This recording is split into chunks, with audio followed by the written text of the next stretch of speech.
Hello, you're listening to Send in the Experts with Georgina Durrant. This podcast is all about teaching and supporting children and young people with special educational needs and disabilities, SEND. I'm Georgina Durrant. I'm the host of this podcast, brought to you by Twinkle SEND.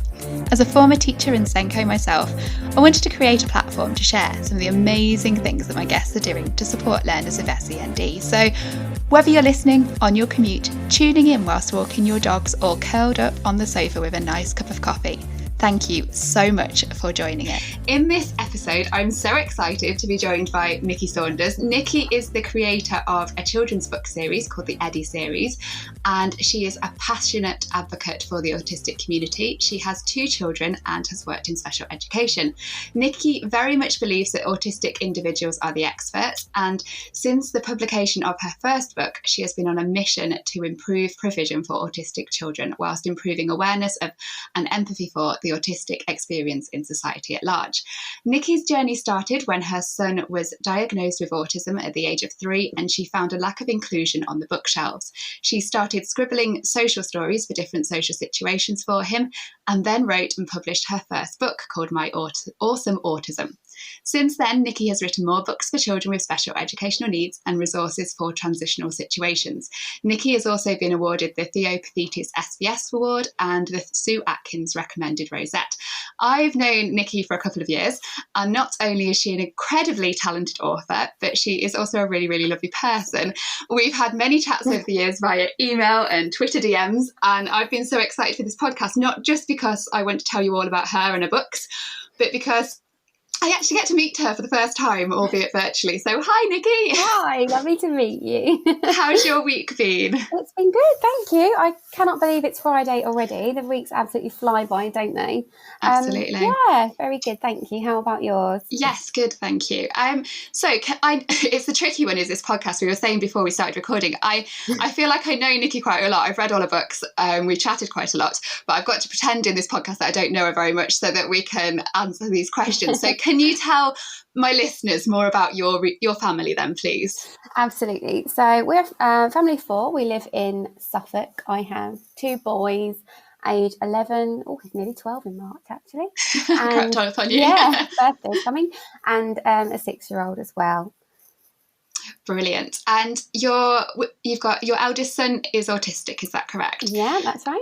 And what made you think he was autistic when he was younger then? What were the reasons that you went down the diagnosis route? Yeah, and again, it's different for everybody, isn't it? And I think you know your child best. So you know when your child's happy, comfortable, when they're unhappy, when they're uncomfortable, and they let you know. There were many things actually for my son. I think food was quite a big issue. I think the different textures, and it wasn't a case of I don't want them. It was unbearable, you want your child to have the best diet they can. And there was many little things, I think. So lights, he loved his focus on lights, and anything that span, he'd sit there with a plate and just spin it in front of you. And, when you join his play, it was absolutely amazing to watch. And again, I think sand was another thing on his toes. Okay. And that's one thing he really didn't like. So he would let me know about these as many little things that built up over time. Yeah. We went down the diagnosis route. But that said, I think as soon as his language came, he recited the alphabet backwards, and things like that. His mind was just absolutely amazing the way his memory skills are. Letters, numbers, shapes. He could tell you all of them, could label everything. But again, in a conversation with you or a new person or within a new experience, he may use like a script for a part of a film. So I remember the Mr. Tumble. There was a game called the Mr. Tumble Tap, and if you got it wrong, it used to say, that's not quite right. So we could be doing a puzzle together, and if it didn't fit, he would say, that's not quite right. And that would be his way of telling you. So I was, used to it, but obviously other people, I'd have to explain what he actually meant. Yes. So there was quite a few things actually, but yeah. Yeah, absolutely. And when did you get diagnosed? What was the process for you? When did you start looking at getting him diagnosed or looking into the reasons behind some of the parts of it? Quite young, actually. He was very sensory from a young age. So obviously that could cause him a lot of confusion and frustration. And I wanted to help him the best I can. Yeah. But I think many professionals and parents will say the same. The process is quite lengthy, isn't it? The waiting list is long and you're passed around. I think we saw a health visitor, doctor, speech and language, then passed to hearing, and then eventually we hit a waiting list somewhere. So it was a long process, but equally, he was only 3. So I'm really aware that some children don't have the privilege of the diagnosis before school. And the parents and teachers can really struggle to get that. Yeah, absolutely. So your book is about helping children understand their diagnosis of autism. When did you tell your son that he was autistic, and how did you go about it? Yeah, so I've always been guided by him. And I'd like to be honest with my children, regardless of what it is. And I kind of waited for the right time for him, really. He was 9, just turned 9, and he had lots of questions. And it wasn't just about himself, it was about many differences, but equally, why do I look at things a certain way? His friend looks at something a certain way, but he must do it a certain way. So this carried on over the course of the week, and I had a chat with Lisenko, who was super helpful. And she said, well, maybe it is time. That's an indicator that he wants to know. And she was absolutely right. So I'm used to writing lots of social stories all the time. So I scribbled away, and this took forever because you want to get it right. It's not just reading a book. It's, you're applying it to yourself, and that must just be really tricky, I think, to absorb, and it's going to take a lot of time. So I wanted to open up conversation so it could be a long process and actually within their own time frame. And I think for other children to talk about the right age of, when they want to know about the diagnosis, again, it's down to that child, isn't it? Really? Guided by them when they start questioning it. And when it becomes it seems like there's going to be more benefit to explaining it to them. Exactly. And I think some children are able to kind of articulate that they want to know. Some might not be able to, but again, the person, the parent or carer will know them. And when they're ready, they're the experts. Absolutely. They know their child better than anyone, don't they? Do. And how has having an understanding of his diagnosis helped him, do you think? Have you noticed a change? Absolutely. Since telling him? I think straight away, especially now he's at high school. It sounds strange saying that now. So there was a scenario last week in music, and I thought, I wonder how that's going to go. Because sometimes noise wasn't really an issue in primary school. It was the toddler. But again, now he's in a larger environment, in music lessons and things like that. And I said, how did it go? He said, it's absolutely fine, Mum, even with the drums. The problem is when we were moving the tables across the floor, it was really painful for my ears. And I thought, bless him. So it's little things like that. He's actually able to... That's great that he can identify the problem himself, though, isn't it? Because then hopefully in the future, when he builds his confidence up, he's able to tell the teacher, actually, could we move the desks before the lesson? Or, do you know what I mean? He'd be able to sort of help himself in some ways. That's really good. So he's doing really, really well. But I think it's just opened up so many conversations, and like I said earlier, not all in one go, because you're applying that book to yourself, and over time we have so many different conversations. It's just so normalised in our home to talk about differences. And he's very open and honest, and it's great, really. It's really helped. It's really positive, isn't it? So let's talk about your book. So tell my listeners all about your books. We'll start with the first one, My Awesome Autism. And this one was the one you wrote specifically for your son at this time when he was finding out his diagnosis, which I think for any parent to know that the author has written it specifically for their own child must make them, fill them with a lot of trust in you, really. Can you tell us about it? Absolutely. So I scribbled that social story, and it took a long time. I wanted to get it perfect and fill it with lots of hugs and, and support as well, because, you are applying that to yourself. And I wanted him to know the importance of self-value as well. Part of who you are, because you're absolutely wonderful. And he was we read the book together, and I remember feeling very nervous, thinking, this is so important to us.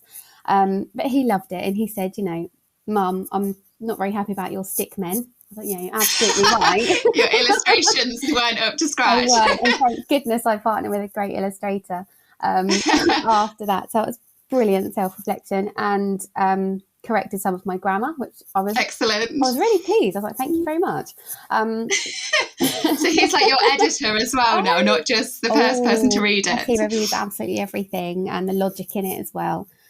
He said, wow, does that mean I don't have to try and understand all of these things that other people kind of want to understand? I said, absolutely right. You know, it's you just follow how you feel and deal with what you need to. And he is so proud of the book. He tells me I'm the source of that. I said, you absolutely are. But equally, I'm just as proud of him because he's just doing so well. Oh, that's wonderful. Yeah. It's so lovely that he's so proud of you and what you've done. Does he tell everyone at school? Yeah, he has done. And what's really lovely, his primary school, in year 6 for Autism Awareness Week, they actually read my book out in the virtual assemblies as best they could. Yeah. And he was the head teacher was lovely and asked him first if it was okay. And he was so proud, it was really nice. And he's able to talk to his friends about it. So it's lovely. You've sort of made it cool as well, haven't you? You know, his mum's an author. She's written about him. You've sort of given him quite a lot of street cred with it. Absolutely. I love that. Just in case, I'm presuming most of our listeners, because they are teachers and special needs teachers, will know what a social story is. But could you just explain what a social story is, just in case somebody's listening and not quite understood that little bit? Yeah, absolutely. So children that learn visually will need the pictures on paper. Each stage of that scenario that's going to happen. There's nothing worse for them than going into a scenario that they didn't expect.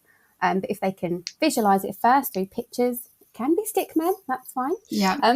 And apply it to, that social scenario or new experience. Yeah, and also brilliant. Give them time to process it before it happens. And equally, if they can, open up emotion and conversations. Yeah, so if they can think about any concerns they've got about that situation that's coming up, and they can talk about it, and then you can sort of plan together about it. Exactly. When you were doing these, I'm going a little bit off piece, but when you were doing these social stories together, and you were sort of writing them down, when you said before you wrote My Awesome Autism and you were sort of scribbling your own ones down, what sort of situations were you doing them for, just out of interest? Oh, there were so many. So it was my first play date, first sleepover, using my cutlery, going to the beach with nanny as opposed to mummy, just so many, I think. That's wonderful. And it could be hair washing, teeth brushing.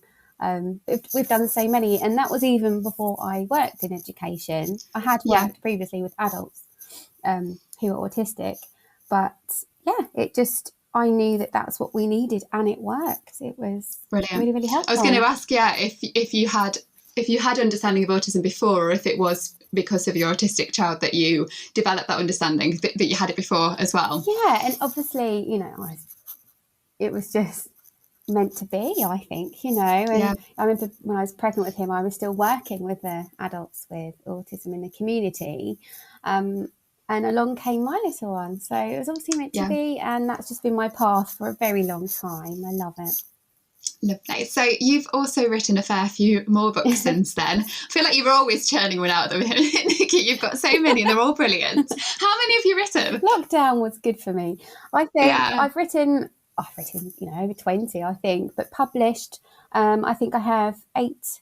There was 9 because there was 2 different versions of My Awesome Autism. I love this. You don't actually know how many because you've written so many. So many. It's actually specifically 8 and I'm on book 9. Wow. At the moment. So lockdown I think was absolutely brilliant for, my son was here, where he could view them for me, review everything, and you had your editor at home, really, didn't you? Yeah, absolutely. So it's been an incredible journey, really. Because when was My Awesome Autism, when did that one come out? Because it's not that long ago. It's not like you're this author that's been writing for like 10 years, is it? No, that was very recent. April 2019. Wow, so that is a lot of books to have written in such a short space of time. Are you literally just writing all the time? It does feel that way, absolutely. I'm studying as well, so I feel like I've always got pen to paper. Brilliant. But I think once you've got something and you need to put it on paper, you need to get it out. I've got such a creative drive. It does catch you up. Wow, absolutely. So your book, if we start about My Friend Eddie, because I think that's a lovely one, can you tell us about that book? I can. So having experienced firsthand what it's like for your child in the classroom and other children asking questions, and sometimes being there's some social confusion too. I understood when I received messages from parents on my social media channels to, you know, do you have one for siblings or class friends? And I thought, I don't, but I do in my mind, you know, I can do that. And I thought about it. And at first I thought, no, it's not for me. It's just this one book. And then all of a sudden off she goes, you know, and I've got one for everybody else. So along came My Friend Eddie with a little bit more text, because again, you're not applying a diagnosis to yourself. You know, neurotypically, you can have a lot of conversations per page. But yeah, it's the same characters and it looks very similar. Yeah, so that one is, so it's for sort of siblings and friends, like peers in school, that sort of thing, to sort of understand their autistic friends a little bit more. Yeah, and it can be, you know, whether the child's in school, at home, at a friend's house, you know, with family. I think the books, children are in so many places, can be used anywhere, you know. Yeah, so, anywhere a child goes, which is everywhere pretty much. Exactly.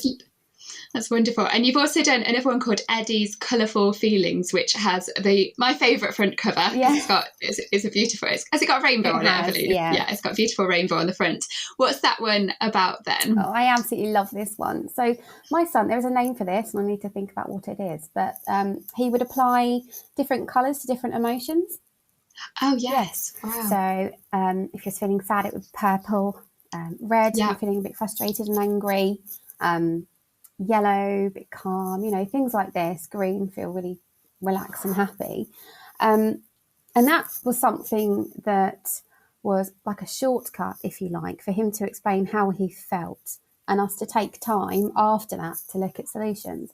So again, it's about, you know, finding strategies for emotional regulation and actually kind of highlighting the importance about what to do, not what not to do. I think it can be quite easy, whether you're in a setting or at home, so, no, don't do that, don't do that. And actually, a lot of autistic children just need to know, well, what can I do to help me with this emotion? You know, what is my strategy? Yeah. And through colours and some interactive pages throughout the book, you know, we can get there and help the children. So I really enjoyed doing that one. Yeah, I can imagine. And I bet you've had some lovely feedback on that one as well as the other ones. You probably get lots of lovely reviews on lots of bookshops online. I do. And lots of parents and teachers. So yeah, it's just been wonderful, really. Fabulous. And you've done a book about mistakes as well. So what was the reason behind that? Is that an area that your son struggles with, like making mistakes and sort of understanding that it's okay to make a mistake? Yeah. Is that sort of where it comes from? Kind of. I mean, that's a big one. I think many children, you know, the idea of a mistake, you know, they can feel different emotions, can't they? Embarrassment, shame, frustration because they wanted to get something right. However, in our experience and having worked with children in special needs as well, sometimes I think if you're in a mainstream situation, being autistic, you're constantly looking for social markers around you. Am I doing the right thing? I'm on track, you know, that kind of thing. And when you make a mistake, you know, for the autistic person, that must feel very frustrating. You've tried so hard to keep up and on track with everybody else. You're just kind of intently looking at yourself, whereas actually we all make mistakes. Yes, you know? Absolutely. And the best thing, you know, we can do as parents, teachers, carers is make mistakes ourselves, you know, mess up, show them how we come back from that. It's okay. And that's what the book's about, really. So there's lots of different characters in the book. So the teacher makes a mistake, which is quite funny. That was our favourite page. She drops the plant pot, you know, and says something silly on the board. And the children are laughing. So it's finding the humour in that as well. And it's okay. We're all human. You know, it's just okay to make a mistake. I think that's a really good point, because we're always talking about, you know, trying your best at school and trying to make sure you get everything right. But it isn't about getting everything right. We learn through mistakes, especially when you think about like maths. That always comes to mind when I think of mistakes. The only way you can learn, really, I feel, is to make mistakes and learn how to unpick it and see how you did something and work out, okay, I made a mistake. What did I do wrong and how can I unpick that? And you actually learn a lot more from it. And I will know for next time, which is going to help me. Absolutely. And really important to see other people as especially teachers and parents also making mistakes and what they then do. I think that's the important bit, isn't it? What happens after they make that mistake? Yes, they've written that thing on the board that they shouldn't have done, or they've dropped the plant pot, but what did they do afterwards? Did they go berserk, or did they, solve the problem? What did they do in the book, by the way, when they dropped the plant pot on the floor? So they were doing a gardening lesson, and it was meant to say plants and weeds. But it changed to plants and we, and all the children were laughing. I love the children's humour in that, Nikki. Yeah, exactly. My son absolutely loved it.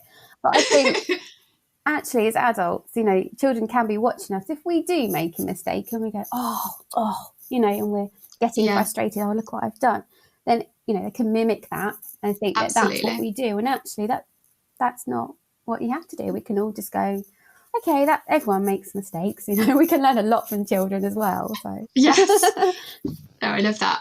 So you've written a book about idioms. What is an idiom, and why did you write about it? Okay, so idioms are a group of words put together to help form an expression. So within the sentence, the group of words would not make any logical sense. Compared to what you're saying as the expression. So, for example, tell me a secret means tell me a secret, where spill the beans, if you're logical, means, well, I've just spilt beans on the floor. Where are the beans? Baked beans all over the floor, yeah. So like raining cats and dogs, is that one as well? Yes, and it actually isn't raining cats and dogs. No, because that would be absolutely terrifying if it rained cats and dogs. Exactly, and if you think logically, they must think, what on earth are you talking about? It's ridiculous, really, when you actually think about it, isn't it? And some of the things we actually come out and say. The bee's knees, The bee's knees, of course. Tip off the old block is very confusing. That makes no sense to me. Anyway, I'm sure there's somebody listening that understands these fully, but I don't. And I've learned so many more as well. And I think there was one evening we were talking about a scenario that was going to happen in the future, and we were looking at some solutions. And I said to the children, okay, well, we will cross that bridge when it comes to it. Where's the bridge? And my eldest said to me, Mum, you've done it again. I said, yes, I have. I'm sorry. I don't know why I said that. What I mean is, and I had to rephrase it. But I think there's over 25,000 idiomatic expressions within the English language alone. So, yeah. Oh, my goodness. Hopefully not all in your book, though, Nikki. No. It'd be a long book. I love the series two. But the children help pick their favourite ones, actually. So, we've had a lot of giggles over that. I was just going to say, I bet that book caused it, instead of making it a stressful thing that's like really difficult to understand, you've actually brought the humour into it for them. I imagine. I bet your kids find it funny now. Yeah, they really and when people do. come out with it, I bet there's like a little sideways glance at you, like, oh, they're saying that. They said cats and dogs are coming from the sky. It's really helped because my eldest, he's doing different puns and idioms at school, and he's really enjoying it because of our experience at home. So that's been amazing. I think their favourite one was Bob's Your Uncle, because he's actually not. I wonder if it's more confusing if he is as well, because everybody says it. You're like, how do you know that Bob is my uncle? How have you got this information on me? It's very confusing. That's a really good idea for a book. I bet that one's a really useful one for people to pick up if it is an area that they're struggling with and thinking. And like you say, bringing the humour back into it and sort of looking at it from that angle. I love that. So are your books they're not just aimed at parents and kids, they're actually useful for teachers as well, aren't they? Are you finding lots of schools are finding them useful? Yes, absolutely. So I'm hearing lots back from teachers and Senkos, teaching assistants as well. I think having worked in a special school as well, I kind of know how you can apply some of the books in similar scenarios. Some of them will go, home with the child and maybe back to school, especially the I'm going to school transition workbook. That's, you can add photos into that one. Yeah, could you explain about that book then? So that book is, you wrote it for starting school, so for preschool children who are about to start school. Yeah, so I assume everyone knows what I'm talking about. Yeah, I do. I know all of Nikki's books, but I'm just aware that someone listening might be thinking, that sounds like a useful book. Tell us more about that. Of course. So that's a transition workbook that helps a child learn visually what to expect in their new environment, how to perceive that and why. Which is quite a lot for them to take in when they're about to, be away from their parents, carers or whoever, and learn new routines, new strategies. There's so much for them to learn. And I think as much visual evidence as possible of what the environment they're going into will really, really help them, and kind of place in their mind what they're going to do and where they're going to be. And I bet when your little boy started, well, he's not a little boy anymore, is he? If you listen to this, he won't like me saying that. But your son, when he started school, did you scribble some social stories for that then? I did, yes. Yeah, so that's probably where it started, but then later on you've written the book. Yes, and I think with my youngest, he really needed that. Right. Because he has social communication difficulties. You wouldn't notice it now, but I think before he started school, he really needed everything in place. So I published this one. School were amazing. So they sent me the photos that I'd requested. And there you go. It's in the book. And, you know, there's some interactive pages to help the children. And it's just a reliable visual aid for them. Yeah, absolutely. So what sort of photographs did you ask for? Was it like everything, like the dinner hall, the classroom, coat pegs? Yeah, exactly. All the little things, toilets? I know it sounds ridiculous, but yeah. Yeah, absolutely. You know, what do I do at break time as well? If I need some help, who do I go to? Yeah. Because sometimes I think break and lunchtime can be quite confusing because there is no structure as such. It's for them to play, isn't it? Yeah. But yes, of course. So the coat peg, the toilets, dinner hall, who's my teacher going to be?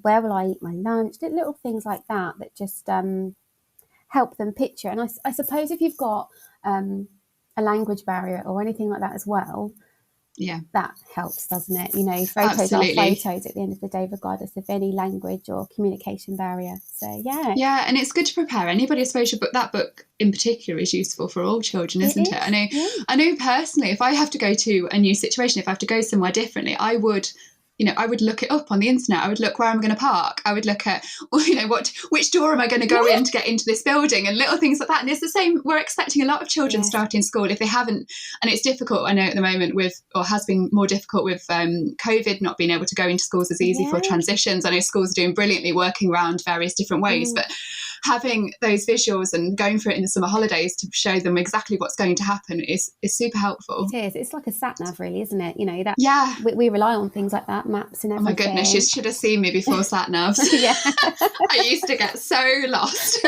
Exactly. Everywhere. But really, really useful. So that transition booklet, am I right? Children can request the pictures from school and then put them in your booklet. So it's like, is that right? So they're actually physically doing it themselves with their parent or their teacher, whichever they choose to do, really.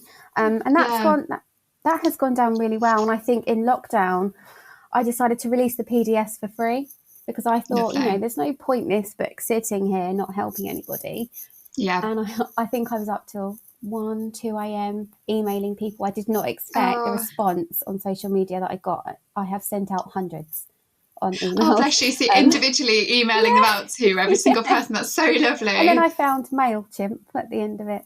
I realised there might have been a quicker way. I think that personal touch, though, is lovely. That for parents to know that you've sat there at night time and you've emailed individual PDFs out to people. I think that's really lovely. I absolutely loved it. Not everyone has printers at home, so I have posted out quite a few as well, and that's quite difficult in the pandemic because I didn't want to post too many. But I did what I could to help people, and it's really pleased I could do that. Yeah, absolutely. And I think your books, if there'll be teachers listening, particularly reception teachers who might be listening in Senkos of primary schools, would be thinking that book could be particularly useful for their new starters because they'll already be thinking about, in particular, children with special educational needs. The transition period does need to be longer for starting school. So I imagine they're already looking into nurseries and thinking about the children that are going to be starting. Yeah. That book's really useful for that, isn't it? Or it doesn't necessarily have to be the parent that starts the conversation of, let's look at this book and let's put in some transition pictures. They could actually do it themselves with the teacher, couldn't they? And be saying, would this book be useful? Let's put some pictures in and let's get the ball rolling. Yeah.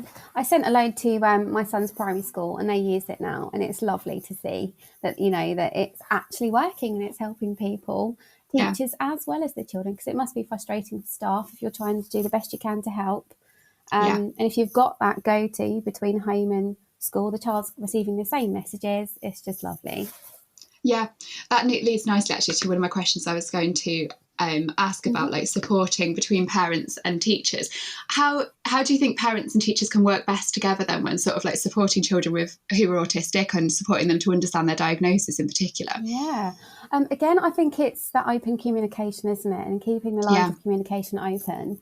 And, you know, we always say it's the little things, but it really is the little things that are, you know, quite massive to some children. Yeah. And I think if the teacher can feed that back to the parent and the parent can do the same to the teacher, then sometimes, you know, pieces of the puzzle come together, don't they?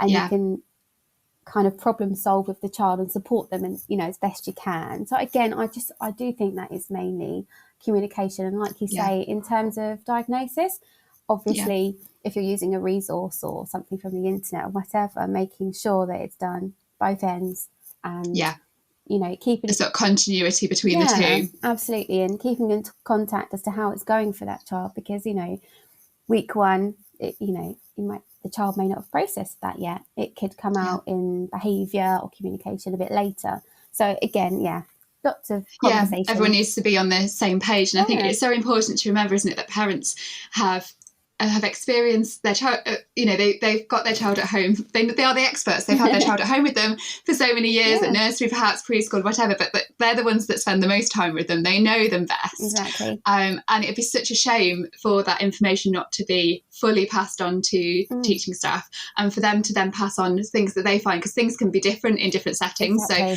for them to pass on and make them aware what's happening in school, and just keep that communication going even more, so that everyone's on the same page and we fully understand the picture of what's going on, and making sure that child's getting the best education and the happiest they can be. Yeah, absolutely. It's really important.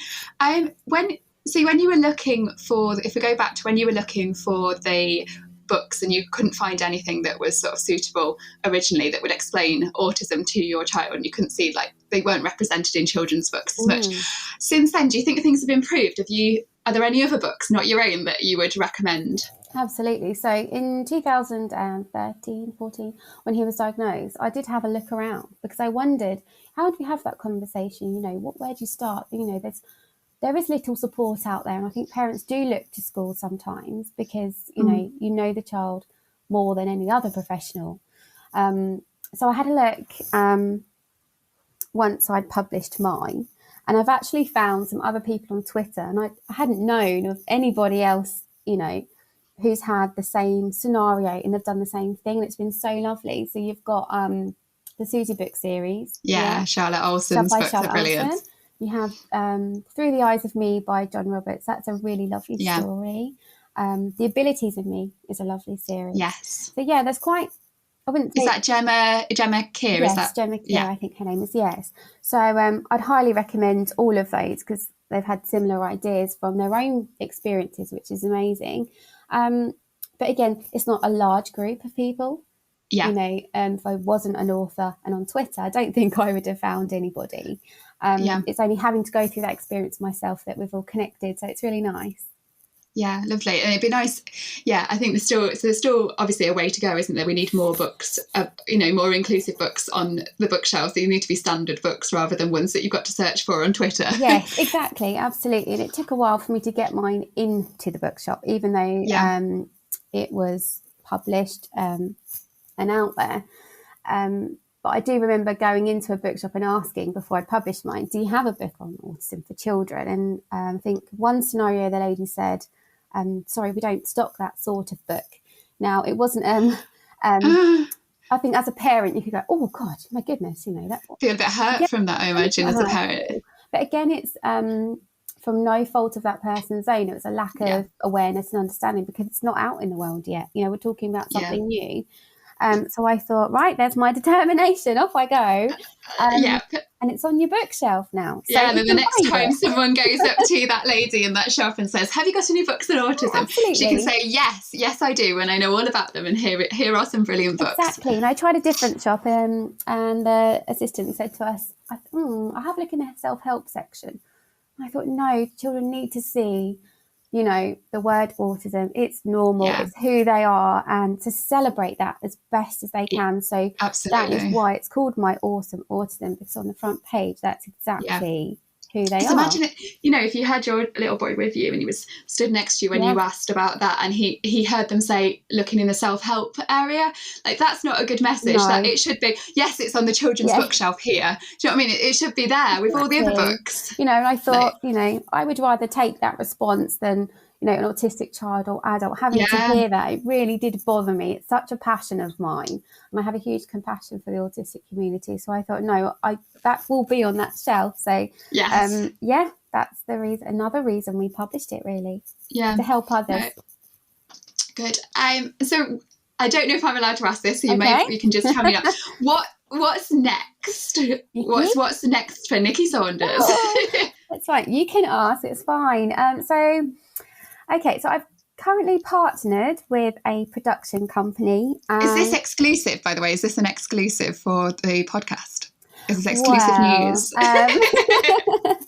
You are the first person I have spoken to about it, actually. Cool. So yes, I guess it is, actually. Okay, and I brilliant. will update you on how we get on. So I've partnered with an amazing production team. They're wonderful in animation.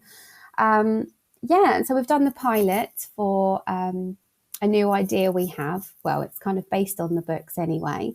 And hopefully we'll be able to get back to you soon and update you in maybe another chat about where it's going and how we're getting on with it. But we're all very excited, very motivated, and I'm so pleased that I've met some people who, you know, autism is close to their hearts too, and there's no one better to drive it than all of us as a team. So very excited about that. Brilliant. So your hope is that it'll be like a little animation, a little TV program, hopefully. Is that the plan? We hope so, yes. I'm not allowed to ask this. I can tell by your answer. I don't know how much I can and can't say, but that's our goal, and you know, we want to get as much visual support out there as possible. Absolutely, I'm so excited about that. That's going to be amazing.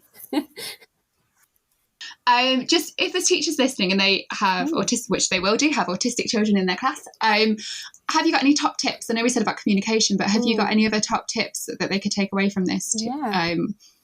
They probably are doing it anyway without realising, which we do. And I think, again, it's allowing processing time to get to know them and to build that, you know, specific bond as well. Because as soon as you've got that communication open and that relationship going, the child can feel more confident, you know, in expressing their needs. And again, if not, you know, you still have to look for those non-verbal cues as well, you know, follow what they're looking at. You know, that's what I'd find most of my day doing. Watch what they're watching. What are they interested in? You know, and have a look at their special interests. What do they love? You know, enjoying their play. Generally getting to know them, positive reinforcement, praise, encouragement, teaching them what to do. There's no point in going to what not to do, because for the autistic person, this is no man's land. So how do I get out of here then? You know, it's helping them find solutions about what to do. And again, using social stories if it works for that child as well. You know, everyone is so different and retain information differently as well. So just getting to know the child, I think, is key. The key bit, relationships. And also, and I've always said this, if you have a teacher and you know, they're very empathetic, it is such a great skill to have. It really is, when you're working with autistic children or any child, because you feel what they feel. So you can just tell when they're struggling straight away. And I think the empathetic person will, you know, kind of respond quick as well. And I think empathy is key, definitely. Yeah. And then I think an underrated skill. I think it's really such an important one, isn't it? Absolutely. Really, really important. So it's been an absolute pleasure talking to you. Is there anything you'd like to, anything I've missed, anything you want to say? And can you tell us where people can find you on social media, website, etc., where they can find your books? Thank you so much for having me. I don't think there's anything else I need to say. I think we've said quite a lot, actually, which is really lovely. You can find me on Twitter, Instagram and Facebook at NR Saunders Books. My website is nrsaunders.com. I'm loving this all being the same. This is easy, it's so much easier for me. NR Saunders on everything. Well, for other people as well. My Twitter was confused by not having enough characters, and that causes me no end of grief. I had to change it to from Facebook to Twitter. Exactly. Who am I on? This one or this one? Oh, yeah. Yeah, exactly. So, we've got social media, your website, and then looking for your books. I'm sure people listening will be thinking, oh, these books sounds really helpful. Might have a child in their mind at the moment that they're thinking these are going to be useful for. Where can they find your books? So the easiest place to probably find them is on Amazon. You can use Prime if needed. or you can get them from me directly. If you just send me an email or a message, I can arrange PDFs across to staff as well, so that's not a problem. And would they find your email on your website is probably the easiest way? Yeah. So if you go on Nikki's website and find her email address on there, you can send her an email. Or there's a contact form you could just fill out. Oh, brilliant. Cool. And then on Amazon or bookshops in general, you can type in, I know on Amazon, when I was looking last night just to check I had all my notes correct, if you type in the author's name in Amazon, that's usually the easiest way of finding all of your books, isn't it? So if you type in Nikki Saunders, it will come with a long list of all of her wonderful books, and then you can pick and choose which ones suit. Brilliant. So Waterstones, etc., if you're to find them on those, because obviously not everyone wants to buy from certain shops. Has been in Waterstones, Smiths. Brilliant. Thank you so much for joining me, Nikki. I've really enjoyed meeting you. No, thank you so much. It's lovely to finally actually virtually meet you. Yes. Another absolutely brilliant guest, and do check out her website and her books. And once again, thank you so much for listening to Send in the Experts with me, Georgina Durrant. Please share on social media that you've been listening and help us spread the word about this podcast. See you again next time. Bye.